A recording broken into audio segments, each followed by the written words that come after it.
So in this video, we're going to be covering 8 things you need to do before getting a Nintendo Switch 2. First up, it's very important that you're familiar with the Nintendo Switch Online benefits across the 2 different tiers. And this is important whether you're a current member or not, because what you do here will have a direct impact on so many of the features Nintendo has talked about with the Switch 2. There are 2 separate tiers when it comes to Nintendo Online. There's the base tier, simply referred to as Nintendo Switch Online. This costs $19.99 per year in the US and includes the ability to play online games with others. It also gives you access to NES Classics, SNES Classics, and Game Boy Classics. This base tier also includes the Nintendo Music app, which lets you enjoy Nintendo soundtracks on your smart device. Additionally, you'll be able to use the new Game Chat and Game Share features of the Switch 2, as well as the Save Data Cloud, and lastly, access to special offers as available. Just an important note here, Nintendo does make it clear on their website that you cannot use the game vouchers for Nintendo Switch 2 games. This is a bit disappointing, but maybe over time we'll see them add game vouchers for Switch 2 as well. Now honestly, all of that I think is a pretty good value there for just $20 per year, and hats off to Nintendo for not increasing the price here. That being said, the next step up may actually be an even better value overall, and that's the expansion pack tier. This one will cost you $50 per year in the US, and it includes everything in the base tier plus some additional extras. First up, we have Nintendo GameCube Classics, and those games are going to be exclusive to Nintendo Switch 2.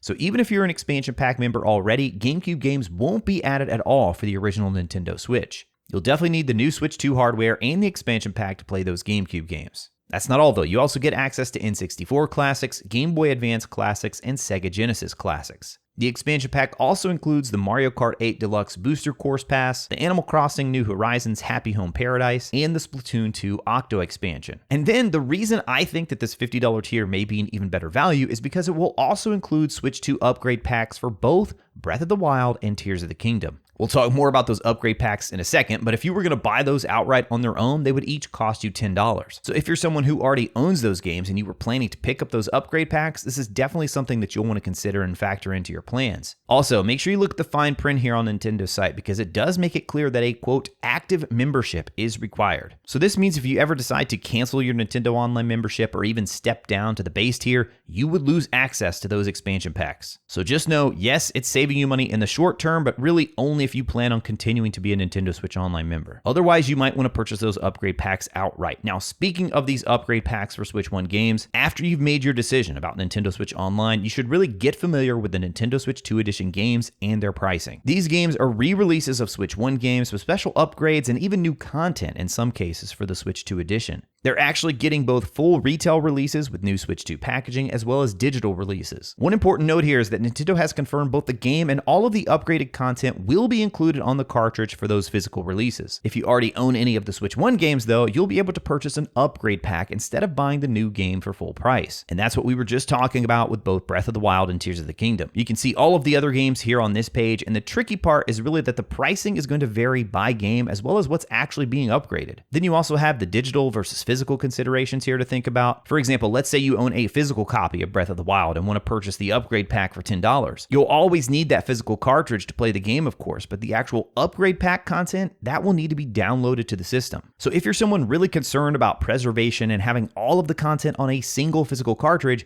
then you may want to consider trading in some of those old Switch 1 games and just get the Switch 2 Edition instead. Now, after you have a solid understanding of those Nintendo Switch 2 Edition games, I would take a very close look at the Switch 1 backward compatibility list on Nintendo's website. Chances are you've built up a vast Switch 1 library over the years, and if you're hoping to play some of those games on the Switch 2, you'll want to make sure that they're going to work properly. The Switch 2 will have backward compatibility, but it's actually not through the hardware itself. Even though the Switch 2 may look very similar to the original, Nintendo has said it actually doesn't contain any of the same Switch 1 hardware.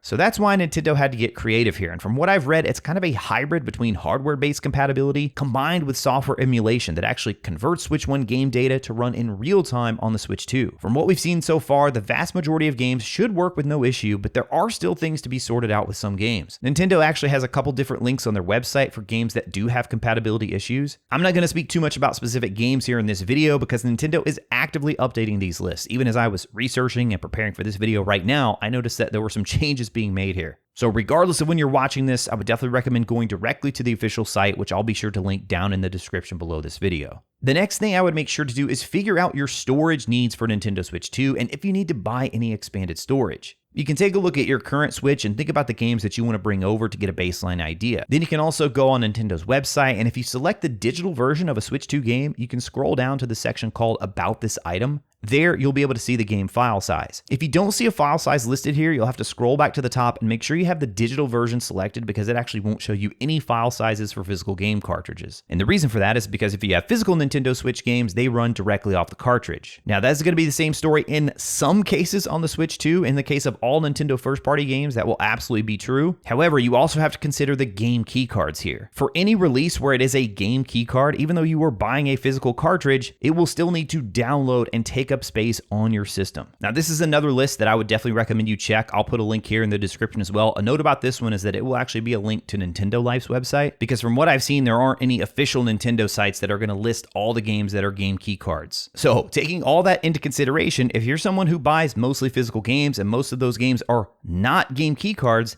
then you won't need nearly as much storage as someone who buys mostly digital games. And because of that whole game keycard issue, this is really going to be an interesting one to watch because yes, we know about a lot of the launch titles right now, but down the road, we really don't know what third parties are going to choose to do. Will game keycards become the norm, or will more people gravitate towards the traditional physical releases where all of the content is actually on the cartridge? I think that remains to be seen, but it's definitely something that you'll want to consider here. Note, the Switch 2 will come preloaded with 256 gigabytes of internal storage. Of course, you can also expand this with the microSD Express slot. Nintendo says this slot will support up to 2 terabytes of additional storage, which is actually pretty impressive considering there aren't even any 2 terabyte microSD Express cards available yet, at least at the time of this recording. It's very important to understand the Switch 2 only supports these microSD Express cards though. If you had a standard microSD card in your original Switch, you won't be able to use the same one here. So again, if you want to expand the storage on Switch 2, make sure you look specifically at microSD Express cards. This is also a good time to start researching what other Switch accessories you think you'll need and if you want to buy them for launch or maybe wait a bit first. Now, this video is not sponsored, so I'm just speaking from my personal experience here on the accessories that I purchased for Switch 1. In fact, I'll actually start here by an area I think you can save money, and that is on controller accessories. If you have Switch 1 Joy-Cons and Pro Controllers already, those will all work wirelessly on the Switch 2. Personally, I love my current Switch 1 Pro Controller. It's the Zelda edition, which makes it even cooler in my opinion. And while these upgrades for the Switch 2 controller are solid, it's just not something that I feel like I need to purchase immediately at launch. I will say one must-have though for me, especially on a portable system, is a carrying case. The Switch 2 is a highly portable system, but it's definitely not something that you want to just toss in a backpack without some form of protection. Fortunately, there are so many awesome case makers out there that you're going to have a wide range of styles and prices here to choose from. Even Nintendo is making not one, but 2 first-party cases this time. If you do plan on traveling with your Switch 2 a lot, a screen protector is also a good idea. If you have any kids who are going to be playing on that Switch 2, I would say a screen protector is an absolute must. And then lastly, one accessory that I will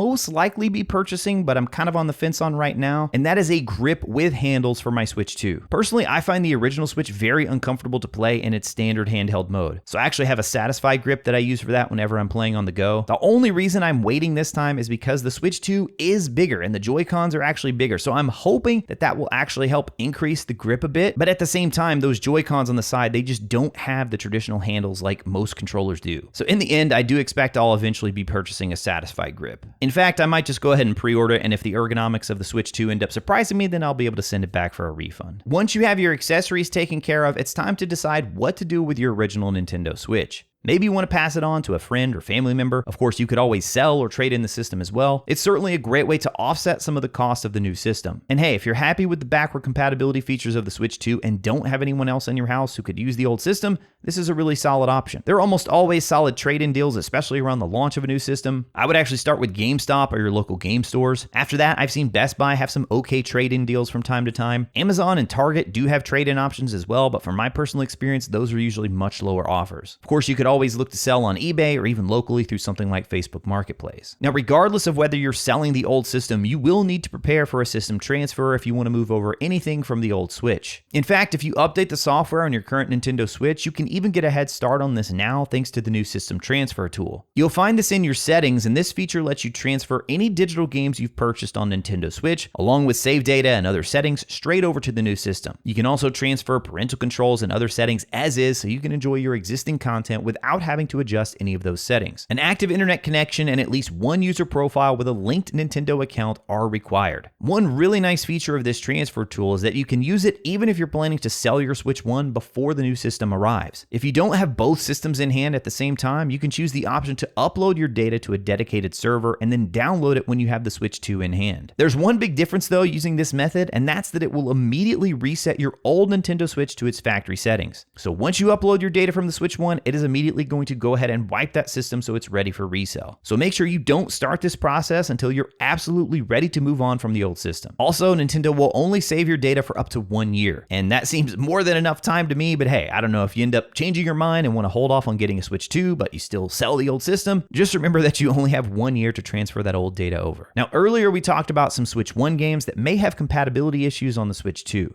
At the same time, there are other games set to receive free updates that will let them run even better on the Switch 2 hardware. Nintendo has officially revealed that 12 first-party Switch 1 games will receive free upgrades when played on the Switch 2. All of these updates will be available from day one when the Switch 2 releases. Overall, the upgrades here fall into 3 main categories. You have visual enhancements, performance improvements, and then game share support for multiplayer functionality. If you're curious about the specific upgrades coming to each game, then you'll definitely want to check out this video next. That one goes through the specific free upgrades that you can look forward to. As always, thank you all so much for watching. I'll talk to you again soon.